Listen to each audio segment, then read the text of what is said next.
नमस्कार दोस्तों, एफआईआई के weekly program talk with an expert के इस एपिसोड में आप सबका स्वागत है। सबसे पहले मैं आप सब लोगों को बधाई देना चाहता हूं कि आप सब लोगों के इतने प्यार की वजह से आज हम यहाँ हैं। आप सब लोगों के मेल्स आए हमें कि हम अपना प्रोग्राम को दोबारा शुरू करें, तो आज ये हमारा पहला एपिसोड है। और सबसे अहम बात है कि आज हमारे साथ एक ऐसे शख्स जुड़े हैं जो सिर्फ एफआईआई के साथ ही नहीं, इस भारत के भी एक बहुत अहम शख्स हैं जिनको मैं बहुत मानता हूं। उनका नाम है हितेंद्र मेहता जी। तो हितेंद्र जी, आपका बहुत बहुत स्वागत है। बहुत बहुत धन्यवाद संजीव जी। तो सबसे पहले दोस्तों, मैं हितेंद्र जी के बारे में मैं थोड़ा सा बताना चाहूंगा। सबसे पहले तो एफआईआई के as a free trade zone committee के और इंटरनेशनल कमेटी के चेयरपर्सन तो हैं ही हितेंद्र मेहता जी, और साथ ही एज ए बाय प्रोफेशन ये एफसीएस, एफसीए और एलएलबी हैं और मैनेजिंग पार्टनर हैं सेंट्रम लीगल के। लेकिन जो अभी मैं आप सबकी तरफ से भी मैं बधाई देना चाहूंगा और आप सबको भी बताना चाहूंगा बड़ी खुशी से कि अभी आप जो रिसेंटली अपॉइंट हुए हैं as a member board of trustees EPFO government of India. Sir, आपको बहुत बहुत बधाई एफआईआई की तरफ थैंक से यू सो मच और संजीव जी। हमारे सभी जी, दर्शकों की तरफ से। Thank you Sanjeev ji, thank you. और आज हम स्पेशल इकोनॉमिक जोन्स के बारे में बात करने वाले हैं। उनकी प्रेजेंट स्टेटस क्या है, उनकी क्या अहमियत है, उनका क्या फायदा हुआ, ये सब हम आज हितेंद्र जी से जानेंगे। और सबसे बड़ा एक और अहम बात है जो मैं हितेंद्र जी को बधाई दूंगा हम सब दर्शकों की तरफ से, और मैं अपने दर्शकों को बताना चाहूंगा कि जो स्पेशल इकोनॉमिक जोन है वो इंडिया में इंट्रोड्यूस हुई 2006 में, और 2007 में हितेंद्र जी की बुक पब्लिश हुई स्पेशल इकोनॉमिक जोन्स के ऊपर, और जो आज अमेजन पे उपलब्ध है। तो सबसे पहले प्रोग्राम की शुरुआत करने से पहले हितेंद्र जी, मैं आपसे रिक्वेस्ट करूंगा कि आप अपनी इस जर्नी के बारे में, स्पेशल इकोनॉमिक जोन्स इंडिया के इस जर्नी 2007 जो आपने बुक लिखी और 2006 से आप जुड़े हुए हैं, तो तब से लेके आज तक का आप कुछ हमारे दर्शकों से, हमारे ऑडियंस के साथ शेयर करें sir. Thank you for that introduction Sanjeev जी।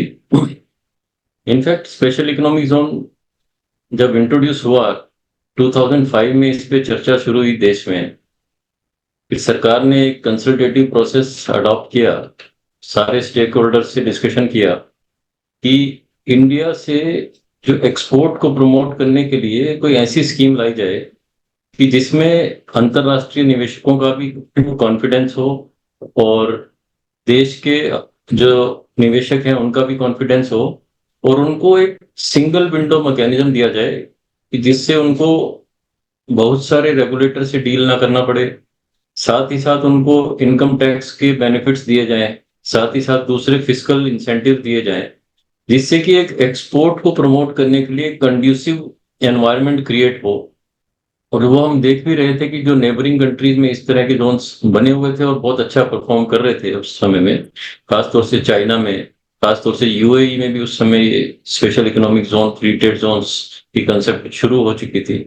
तो उस समय ये थॉट प्रोसेस था कि अभी तक जो स्कीम चल रही थी देश देश में 2005 तक एक्सपोर्ट प्रोसेसिंग जोन की स्कीम होती थी, जिसमें हमारे पास पूरे देश में 8 ईपीजेड्स थे, एक्सपोर्ट प्रोसेसिंग जोन्स।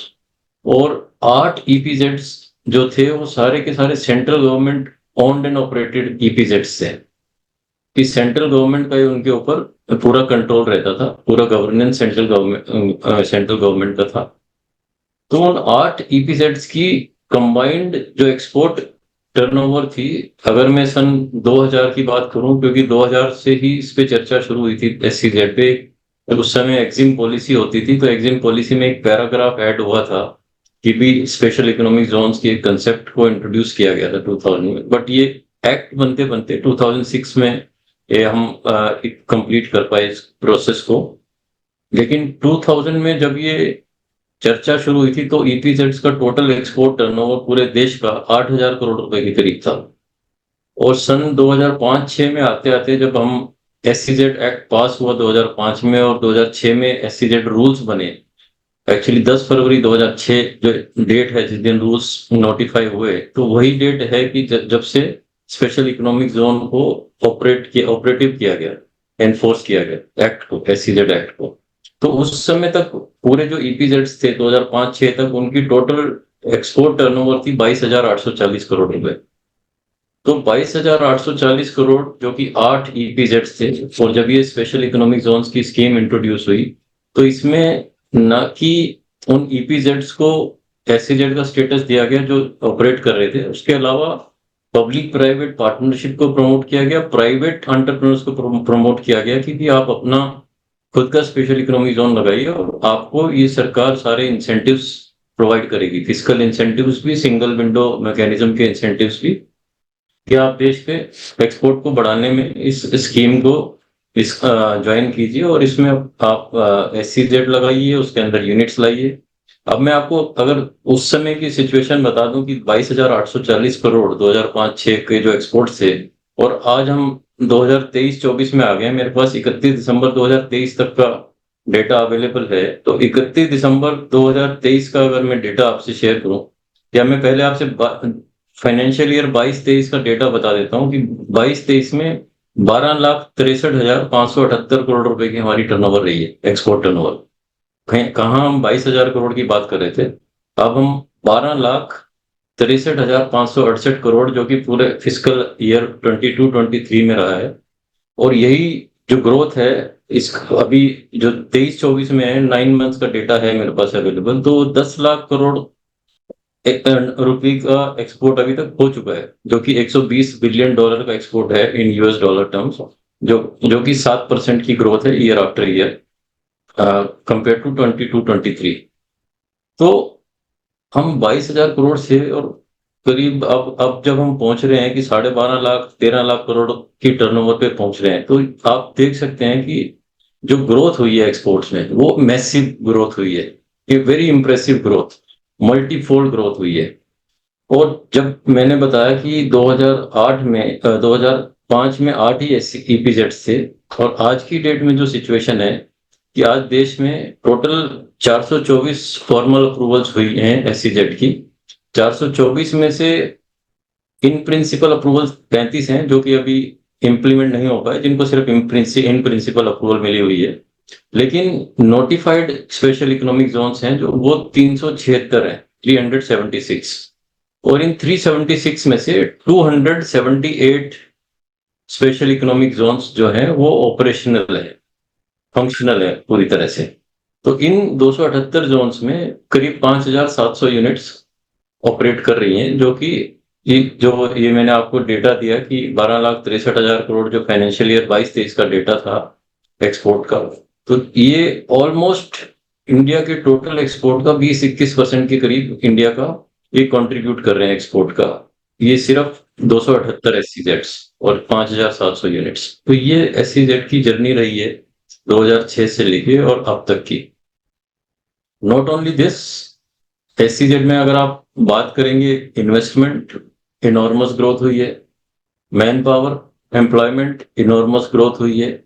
वो जैसे जैसे हम चर्चा करेंगे, मैं सारा ये आपसे डेटा शेयर करता रहूंगा, राइट। लेकिन एससीजेड एक बहुत ही अच्छी स्कीम रही है थ्रू एंड थ्रू, जो कि इसकी परफॉर्मेंस से भी आप देख सकते हैं कि हर फ्रंट पे, चाहे वो फॉरेन एक्सचेंज अर्निंग का एक्सपेक्टेशन है उस पर एक्सीड किया एससीजेड्स ने, चाहे वो सिंगल विंडो मैकेनिज्म की इफेक्टिवनेस है उस पर एक्सीड किया है, या फिर एम्प्लॉयमेंट जनरेशन पैरामीटर्स हैं, या फिर आप किसी भी पैरामीटर से कंपेयर करें, तो एससीजेड्स ने बहुत ही अच्छा परफॉर्म किया है इन पिछले आप कह सकते हैं कि 18 सालों में, 17-18 सालों में।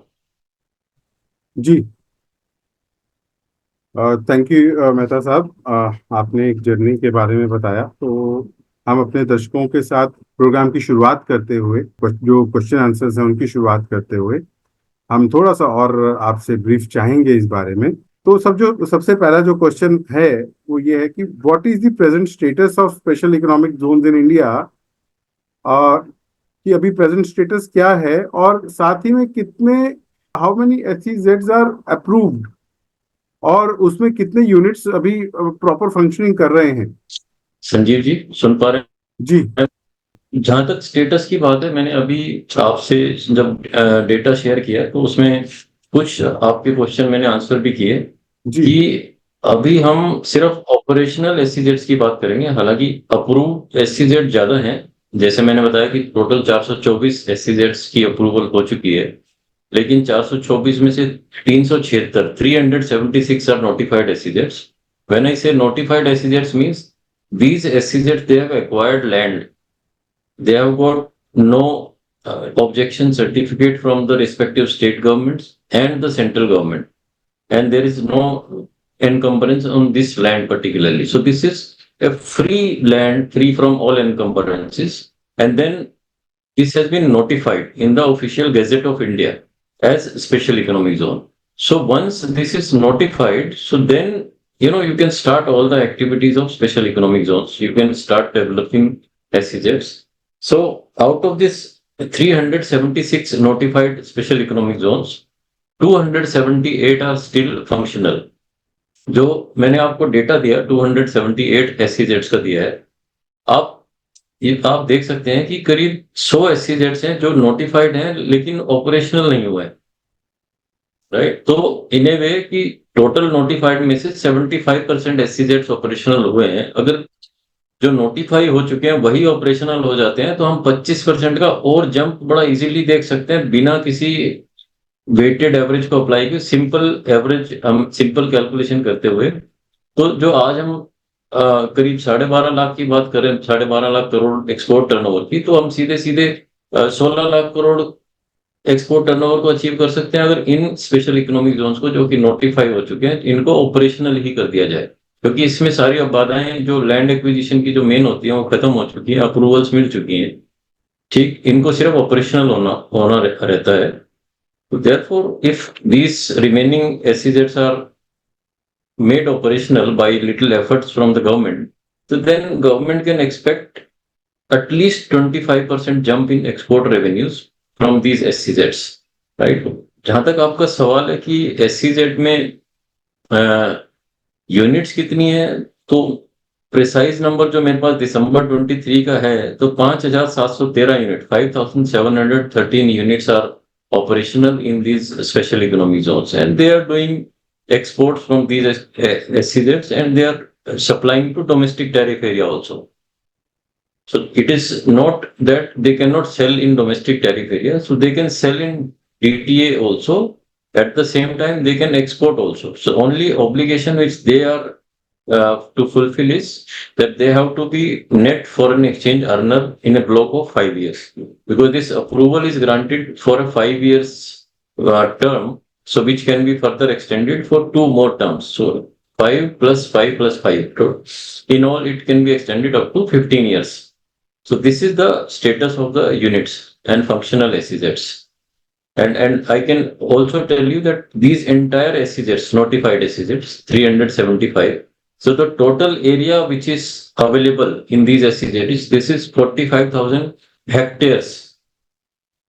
So 45,000 hectares of land which is available to these special economic zones, and from where the units can operate and they can export from these units, or they can sell in Indian markets also, subject to applicable duties.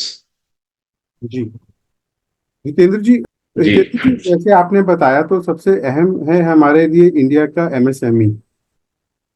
तो MSME के लिए क्या इसमें options हैं, और वो अपना कैसे योगदान दे सकता है, और वो कैसे अपना फायदा ले सकता है इस उसमें, और सरकार की तरफ से क्या क्या फैसिलिटीज हैं, ये थोड़ा सा आप बताएं MSMEs के लिए। संजीव जी, आपने बहुत अच्छा क्वेश्चन पूछा है कि SMEs का SEZ में कुछ प्रावधान किया गया है या नहीं। तो इसके बारे में मेरे ये कहना है कि 2 तरीके से इसको देखा जा सकता है इस क्वेश्चन को, कि एक तो कि SEZ में SME अपनी यूनिट सेटअप कर सकते हैं कि नहीं, जिसका आंसर है यस। कि SME भी अपनी, अगर एक्सपोर्ट ओरिएंटेड यूनिट है तो बहुत ही अच्छा है, क्योंकि उनको मैक्सिमम बेनिफिट्स मिल सकते हैं। तो SME यूनिट्स जो है वो एक्सपोर्ट अपना यूनिट वहां पर सेटअप कर सकती हैं और वहां से एक्सपोर्ट कर सकती हैं, जैसे कि दूसरी यूनिट्स हैं। और जहां तक ये क्वेश्चन है कि उनको अलॉट होगा कि नहीं वहां पे यूनिट्स, वहां पे उनको शेड्स अलॉट होंगे कि नहीं, फैक्ट्री अलॉट होगी कि नहीं, उसका आंसर ये है कि सरकार ने बहुत पहले इस बारे में एक इंस्ट्रक्शन इशू की हुई है इसमें एसएमई के लिए विशेष प्रेफरेंस का प्रोविजन किया हुआ है कि सारे जो मैन्युफैक्चरिंग एसईजेड्स हैं खासतौर से, और उनमें जो गवर्नमेंट के एसईजेड्स हैं उनमें 10% रिजर्वेशन का प्रोविजन भी है एसएमईज के लिए, अगर एसएमई जाना चाहते हैं तो मैन्युफैक्चरिंग एसईजेड जो गवर्नमेंट, जैसे नोएडा एसईजेड है या फिर सांता क्रूज एसईजेड है, कांडला एसईजेड है, तो इस तरह के जोन्स हैं, वहां पे उनको ये फैसिलिटी भी दी हुई है गवर्नमेंट ने, तो वो कर सकते हैं। दूसरा ये है कि एसएमईज जो एससीजेड में यूनिट्स हैं उनको सप्लाईज कर सकती हैं, जो एक्सपोर्ट कर रही हैं, तो उनके लिए वो एक मतलब सप्लाई चेन एक पूरा उसका पार्ट बन सकती हैं, अगर उनके टीयर 1 वेंडर हैं या फिर रॉ मटेरियल सप्लायर्स हैं या फिर अदरवाइज कुछ एसएमईज ट्रेडिंग भी करना चाहती हैं, तो वो भी एससीजेड के माध्यम से ये ऑप्शन देख सकते हैं कि उनमें थोड़ा वैल्यू एडिशन करके और अपनी गुड्स को एससीजेड के थ्रू एक्सपोर्ट कर सकते हैं। जी। जी। यहाँ मैं अपने ऑडियंस से बोलना चाहूंगा दोस्तों कि अगर आपको इस बारे में कुछ भी जानकारी हासिल करनी है या कोई आप अप्लाई करना चाहते हैं, इसके बारे में जानना चाहते हैं, तो हितेंद्र मेहता जी से कनेक्ट करने के लिए एफआईआई में आप कनेक्ट करें, एफआईआई की वेबसाइट पे विजिट करें fii.org.in पे, तो आपको प्रॉपर गाइडेंस दी जाएगी और आपको पूरी सहायता की जाएगी जहां अगर आप इसमें एंट्री लेना चाहेंगे। तो प्रोग्राम को आगे बढ़ाते हुए मैं पूछना चाहूंगा हितेंद्र जी की, कोई भी जब भी इनिशिएटिव लिया जाता है तो समय के साथ उसमें बदलाव आते हैं, जैसे आपने बताया कि किस तरह वो फिगर्स आपने बताई कि किस तरह से जो एक्सपेक्टेड था उससे कहीं ज्यादा वो हमने अचीव किया, हमारी सरकार ने अचीव किया। अब एक होता है पॉजिटिव एस्पेक्ट, एक होता है नेगेटिव एस्पेक्ट कि हमारी लर्निंग्स क्या रही इस पीरियड में, इस दौरान। तो वो उसमें आप कुछ बताएं कि क्या होना चाहिए, आपका क्या एक्सपीरियंस कहता है सर?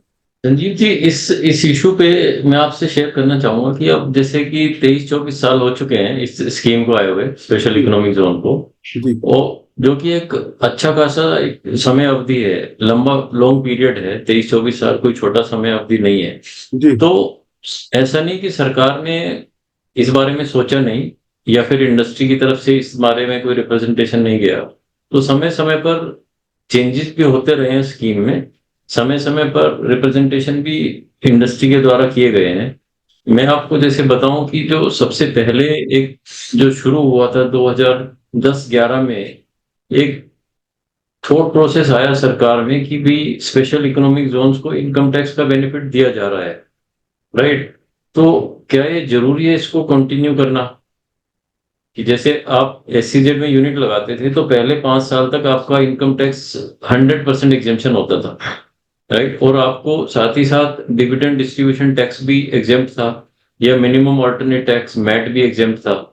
तो उस समय ये कवायद शुरू हुई और बीच में सरकार ने एक फाइनेंस बिल 2012 या 11 या 12 का है, मुझे एकदम से अच्छे से ध्यान नहीं है, लेकिन उसमें प्रोविजन एक लाया गया फाइनेंस बिल में कि जिसके द्वारा सरकार ने डीडीटी की एग्जेम्पशन और मैट की एग्जेम्पशन विड्रॉ कर ली, राइट? तो ये जो चेंज लाया गया सरकार का, तो इसको इंडस्ट्री ने बहुत डिफरेंट तरीके से लिया कि भी सरकार इस स्कीम को लेके ज्यादा सीरियस नहीं है, कि भी ऐसा लगता है कि भी सरकार क्योंकि बेनिफिट्स विड्रॉ कर रही है तो शायद से स्कीम का भविष्य भी ऐसा लगता है कि बहुत अच्छा नहीं होगा आने वाले समय में। तो उस समय सेंटीमेंट्स काफी डाउन हुए, डिप्रेशन एक था एससीजेड्स को लेके। लेकिन जैसे जैसे समय बीता हमने देखा कि एससीजेड्स की परफॉर्मेंस बेटर बेटर होती गई despite withdrawal of VAT and DDT exemptions, right? फिर उसके बाद एक समय आया कि 2017 में सरकार ने जो इनकम टैक्स के जो हॉलीडेज हैं, जो डेवलपर्स को 10 ईयर का हॉलीडे होता था, तो वो भी विड्रॉ कर लिया, सनसेट क्लॉज इंट्रोड्यूस कर दिया, और 2022 में यूनिट्स के टैक्स, इनकम टैक्स के बेनिफिट भी एक सनसेट क्लॉज सरकार ने इंट्रोड्यूस कर दी। तो अब ऐसा लगता है कि क्योंकि इनकम टैक्स एग्जेम्पशन या बेनिफिट्स जो होते हैं एक मेजर ड्राइवर होते हैं सरकार का, ऐसा कोई मुझे लगता नहीं कि ऑब्जेक्टिव रहा कि भी उनको विड्रॉ करनी है, लेकिन सरकार को अपनी डब्ल्यूटीओ की जो कमिटमेंट के मद्देनजर के चलते हुए कि इनकम टैक्स लिंक्ड इंसेंटिव्स को एलिमिनेट करने की सरकार की कमिटमेंट है डब्ल्यूटीओ में, तो उन्होंने ग्रेजुअली इसको एलिमिनेट किया एससीजेड से, अपनी उन्होंने डब्ल्यूटीओ में जो कमिटमेंट्स दी हुई है। लेकिन साथ ही साथ सरकार ने और जो दूसरी तरह से इनको बेनिफिट्स दिए जा सकते थे, तो ड्यूटी एग्जेम्पशन के जैसे रोड टैक्स स्कीम आई, उसके बेनिफिट्स भी इनको दिए, या फिर जो फॉरेन ट्रेड पॉलिसी में जो एक्सपोर्ट इंसेंटिव्स अदरवाइज अवेलेबल हैं डोमेस्टिक एक्सपोर्टर्स को, वो भी एससीजेड्स को एक्सटेंड किए। तो सरकार एससीजेड्स को ऐसा नहीं कि सडनली उन्होंने कुछ इनकम टैक्स की पॉलिसी चेंज कर दी, बट क्योंकि कमिटमेंट रही सरकार की, और बीच में ये थॉट प्रोसेस भी आया कि प्रोडक्शन लिंक्ड इंसेंटिव दिए जाए, पीएलआई स्कीम्स इंट्रोड्यूस की जाए, या फिर इन्वेस्टमेंट लिंक्ड बेनिफिट दिए जाए एससीजेड्स को। तो वो चर्चा भी चलती रही बीच बीच में, राइट। लेकिन अब इनकम टैक्स एग्जेम्पशन देना सरकार नहीं अब इसको कंसिडर करेगी, मेरा मानना है, क्योंकि जो अपनी कमिटमेंट है डब्ल्यूटीओ में, तो उसको पालन करना है। लेकिन ये हो सकता है कि कंपेयर टू डोमेस्टिक यूनिट्स उनका इनकम टैक्स रेट कम हो, ये पॉसिबल है। जैसे कि अभी सरकार एक नया बदलाव लाना चाह रही है, एससीजेड एक्ट को रिप्लेस करने की एक कवायद शुरू की है। एक नया बिल इंट्रोड्यूस किया एक्चुअली पार्लियामेंट में सरकार ने, DESH bill, development of enterprises and services hubs bill. तो उस बिल को इंट्रोड्यूस करके सरकार ने एक अपना इंटेंशन कन्वे किया है कि अब एससीजेड एक्ट को रिप्लेस करने का समय आ गया है। तो वो देश बिल का दायरा जो है, अभी जो डॉक्यूमेंट्स आए हैं, जो पार्लियामेंट में बिल आया है, तो वो काफी बड़ा है, एससीजेड से भी काफी कॉम्प्रिहेंसिव एरिया है। उसमें not only specific land areas which are notified as SEZs, they are being considered, but government is contemplating to consider industrial parks and industrial estates also, wherever these parks and estates are located. So they are trying to get them also into fold of Desh. And I am given to understand that this passing of Desh bill is the priority item for government in first 100 days of re-election, post-election. तो मुझे लगता है कि ये एक प्राथमिकता दी जाएगी इस इश्यू को, एससीजेड्स की परफॉर्मेंस को देखते हुए भी और इनके पोटेंशियल को देखते हुए भी। तो पूरी तरह से स्कीम तो बंद नहीं होगी, लेकिन उसको एक नया खाका, नया रूप दिया जाएगा सरकार के द्वारा। अब वो कैसा होगा, फाइनल शेप क्या होगी, ये तो समय ही बताएगा। लेकिन ये समय सही है कि इंडस्ट्री को अपना अगर कोई रिप्रेजेंटेशन देना है, तो सरकार को अपने रिप्रेजेंटेशन दे सकते हैं। जैसे एक्सपीरियंसेस इंडस्ट्री के जो जो रहे, जो चेंजेस होने चाहिए, नई स्कीम में क्या आना चाहिए। तो जैसे हमें इनकम टैक्स का था, तो सरकार को हमने समय समय पर एक रिप्रेजेंटेशन किया, कि एफआईए के माध्यम से भी किया, कि एक stable policy need of the hour होती है। कोई भी इन्वेस्टर किसी भी स्कीम में तभी आता है, स्टेबिलिटी होनी चाहिए पॉलिसी में, चाहे वो टैक्स पॉलिसी है या फिर कि दूसरे फिस्कल इंसेंटिव्स हैं। तो मुझे एक पता होना चाहिए कि अगले 10 साल, अगले 15 साल तक मुझे ये बेनिफिट्स मिलेंगे, तो तभी मैं उतनी इन्वेस्टमेंट कमिट करूंगा स्पेशल इकोनॉमिक जोन्स। तो एक स्टेबिलिटी ऑफ पॉलिसी सरकार के लिए एक सबसे प्राइम कंसिडरेशन होनी चाहिए, ये मेरा मानना है। कि पॉलिसी जो भी इंट्रोड्यूस की जाए, एक बहुत अच्छे से डिस्कशन करके, स्टेक होल्डर से कंसल्ट करके, सारे जो चैम्बर्स ऑफ कॉमर्स हैं, फेडरेशन हैं, उनसे डिस्कशन करके, और जो भी दूसरे स्टेक होल्डर्स हैं, सबको साथ लेके की जाए चर्चा, और उसके बाद एक जो भी पॉलिसी लाई जाए, लॉन्ग टर्म पॉलिसी लाई जाए। ये मेरा अपना पहला सुझाव है सरकार को। क्योंकि उसके बाद उसकी टिंकरिंग नहीं होनी चाहिए, मिड टर्म पॉलिसी टिंकरिंग वो एडवाइजेबल नहीं होती। जब when you are playing a game, so changing the rule during the game is not advisable, mid of the game it is not advisable जी। तो ये आई थिंक एक बहुत concern वाली बात है। लेकिन अभी इसके देश बिल कैसा होगा, इस पे एक प्राइमरी डॉक्यूमेंट अवेलेबल है, उसके ऊपर इंटर मिनिस्ट्रियल कंसल्टेशन हुआ है।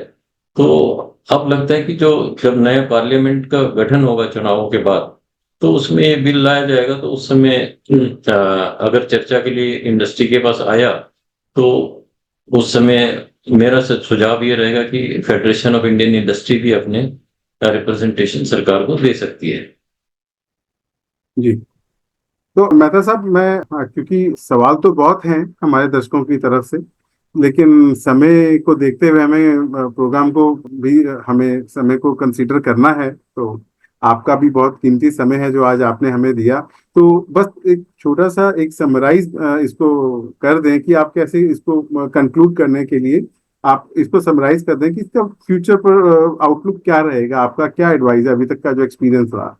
जी, आई थिंक संजीव जी, जो हमने डिस्कस किया अभी तक की, जो परफॉर्मेंस डिस्कस की, एक्सपोर्ट्स के नंबर डिस्कस किए, और कितना फॉरेन एक्सचेंज इन्वेस्ट आया इंडिया में या कितना इन्वेस्टमेंट आया, मैं इन कंक्लूजन मैं आपको बता दूं कि जो 2005-6 में जब हमने स्टार्ट की थी ये जर्नी स्पेशल इकोनॉमिक जोन की, तो उस समय तक एससीजेड में टोटल इन्वेस्टमेंट करीब 4,000 करोड़ रुपए का था। और जब हम अब 2023 में, मेरे पास सितंबर 23 तक का जो इंफॉर्मेशन है, तो उसके हिसाब से करीब 6,70,000 करोड़ रुपए इन्वेस्ट हुए हैं एससीजेड में। तो 4,000 करोड़ को आप कंपेयर करें 6,70,000 करोड़, तो ये इतना ग्रोथ हुआ है इन्वेस्टमेंट में। अगर आप एम्प्लॉयमेंट की भी बात करें एससीजेड्स में, तो जो 2006 में जो नंबर ऑफ एम्प्लॉयमेंट था एससीजेड्स में 1,34,700 के करीब था, और ये 1,34,000 बढ़कर जो सितंबर 2023 में 30 लाख पे पहुंच गया। ये तो जो डायरेक्ट एम्प्लॉयमेंट है हम उसकी बात कर रहे हैं। जो इनडायरेक्ट एम्प्लॉयमेंट है, इनडायरेक्ट मींस क्योंकि पूरे एससीजेड की सप्लाई चेन होती है, उनके वेंडर्स होते हैं, कॉन्ट्रैक्टर्स होते हैं, सब कॉन्ट्रैक्टर्स होते हैं, तो जब सभी लोग कनेक्ट होते हैं तो डबल द नंबर, इससे ज्यादा कहीं डबल से भी ज्यादा इनडायरेक्ट एम्प्लॉयमेंट जनरेशन होता है। तो अगर मैं सीधे सीधे एक रफ एस्टिमेट में कहूं तो 1 करोड़ के करीब एम्प्लॉयमेंट जनरेट किया है इन स्पेशल इकोनॉमिक जोन से।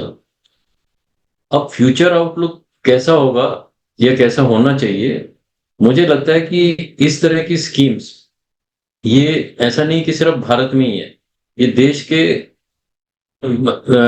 इंडिया में तो है ही है, लेकिन विदेशों में भी बहुत पॉपुलर है इस तरह की स्कीम। करीब 130 से ज्यादा कंट्रीज में इस तरह की स्कीम्स अवेलेबल है। और एससीजेड्स ने कंट्रीज के इकोनॉमिक डेवलपमेंट में बहुत बड़ा कंट्रीब्यूशन किया है। आप चाइना का एग्जांपल ले सकते हैं, आप यूएई का एग्जांपल ले सकते हैं, या फिर आप और ज्यादा दूर ना जाएं, सिंगापुर, मलेशिया, ये सारे इनके जो ड्यूटी फ्री पोर्ट्स हैं, इनका क्या कंट्रीब्यूशन है, तो वो अपने आप में एक नंबर जो है ना, बहुत इंप्रेसिव नंबर है कि कैसे कंट्रीब्यूट किया इन्होंने। तो मुझे लगता है कि सरकार को जो भी नई स्कीम लानी चाहिए तो उसमें ये फैक्ट को जरूर कंसीडर करना चाहिए कि इनका जो पोटेंशियल है स्पेशल इकोनॉमिक जोन्स का, तो पोटेंशियल बहुत ह्यूज है, मैसिव पोटेंशियल है। इस स्कीम के जो मेन ऑब्जेक्टिव है, जो स्पेशल इकोनॉमिक जोन, ये स्पेशल एक्सपोर्ट जोन नहीं है, स्पेशल इकोनॉमिक जोन। तो इकोनॉमिक जोन का मतलब ये होता है कि आप सिर्फ एक्सपोर्ट ही नहीं करेंगे, आप डोमेस्टिक सप्लाई भी कर सकते हैं, राइट।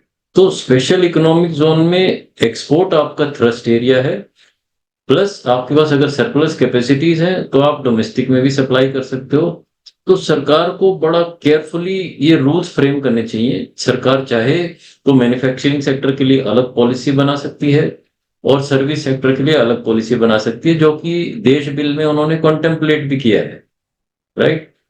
और उनके रूल्स बड़े क्लियर होने चाहिए, क्योंकि अभी तक जो था एससीजेड्स में कोई अलग अलग पॉलिसीज नहीं थी मैन्युफैक्चरिंग और सर्विस सेक्टर के लिए, राइट। लेकिन थोड़ी एम्बिग्युइटी भी थी। अगर मैं डोमेस्टिक में सप्लाई करता हूं तो रूल कहते हैं कि जो उसका जो इनवॉइसिंग है वो फॉरेन एक्सचेंज में होना चाहिए, राइट। अब आप एक सिचुएशन देखिए कि अगर एससीजेड यूनिट डोमेस्टिक को सप्लाई करती है तो वो फॉरेन एक्सचेंज में कर सकती है।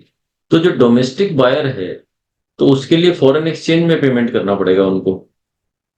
अब ये एक अपने आप में प्रैक्टिकली बहुत डिफिकल्ट सिचुएशन हो जाती है। तो सरकार को चाहिए कि ऐसी सिचुएशंस को बड़ा क्लियरली एड्रेस करें। जो भी नए रूल्स बने, नए कानून बने, तो उसमें क्लियरली एड्रेस करें।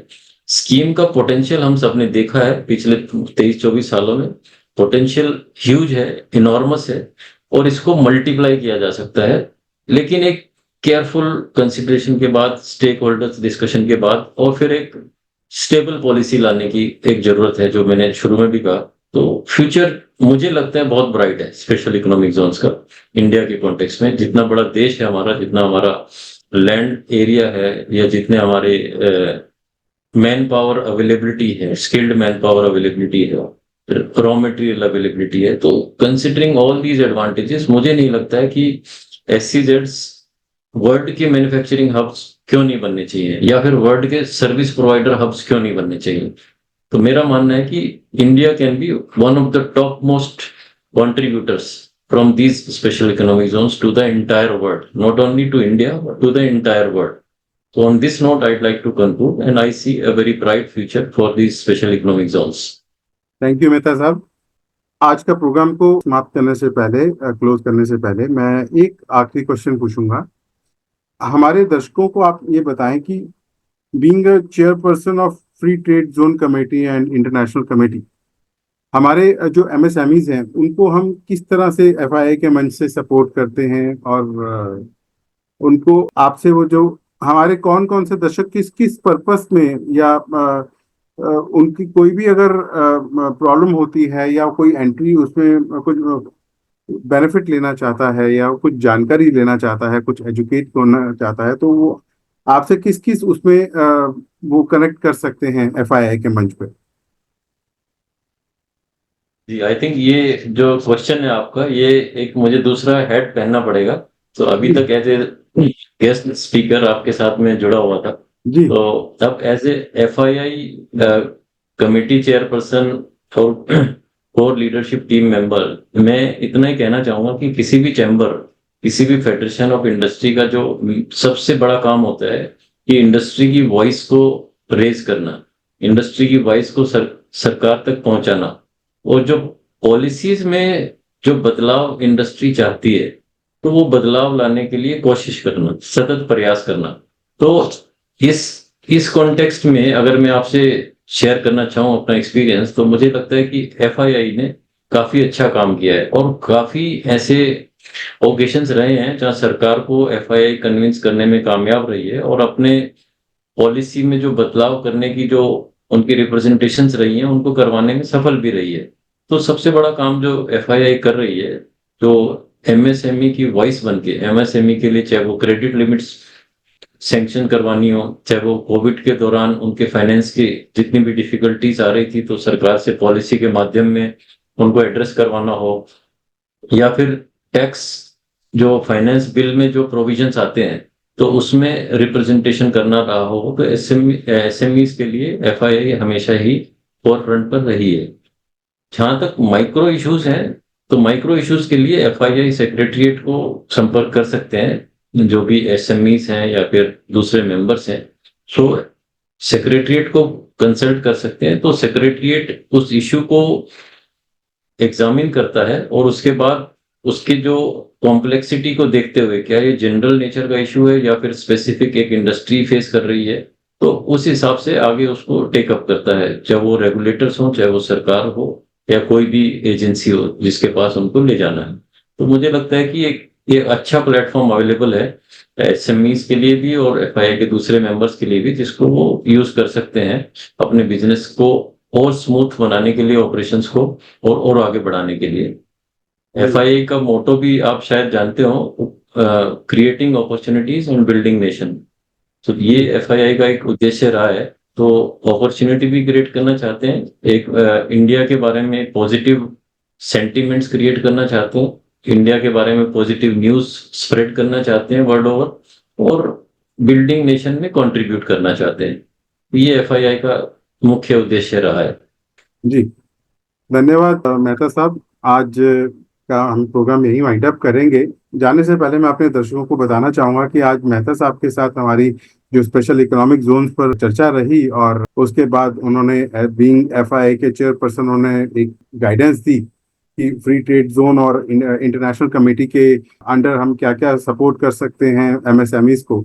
और मैं ये भी बताना चाहूंगा कि एफआईआई एक अपने आप में ऐसी ऑर्गेनाइजेशन है जिसके जैसी मैं नहीं समझता कि कोई और ऑर्गेनाइजेशन है, क्योंकि ये इकलौती ऑर्गेनाइजेशन, इकलौती तो नहीं कहूंगा, लेकिन हाँ, ये एक बड़ी ऑर्गेनाइजेशन में से एक है जो ऑलमोस्ट हर सेक्टर को कवर करती है, और सिर्फ देश में ही नहीं और विदेशों में भी इनकी प्रेजेंस है। 44 कंट्रीज और 22 स्टेट्स में इनकी एक्टिवली ये पार्टिसिपेट करते हैं, एक्टिवली प्रेजेंस है, जहाँ सारी कमिटीज अपना काम कर रही हैं।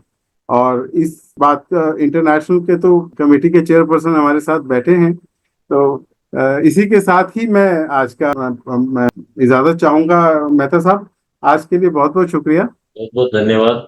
संजीव जी। और आपको इस टॉपिक के लिए भी कॉम्प्लीमेंट करना चाहूंगा कि आपने बहुत अच्छा विषय चुना आज के लिए, special economic zones in India reflecting on the journey and envisioning the future. बहुत ही अच्छा टॉपिक चुना आपने। तो मुझे लगता है कि समय समय पर इस तरह के इश्यूज आप टेकअप करते रहिए और एक्सपर्ट्स के साथ चर्चा करते रहिए, तो इससे जिससे कि सारे मेंबर्स अपने बेनिफिट हो सके, उनका कुछ भी अगर हम कर पाए सपोर्ट उनके बिजनेसेस के कॉन्टेक्स्ट में, तो ये एफआईआई के लिए भी एक बहुत ही पॉजिटिव और मीनिंगफुल एक इनिशिएटिव रहेगा। जी, थैंक यू मेहता साहब। इसी के साथ मैं आज की थैंक इजाजत यू। चाहता हूँ।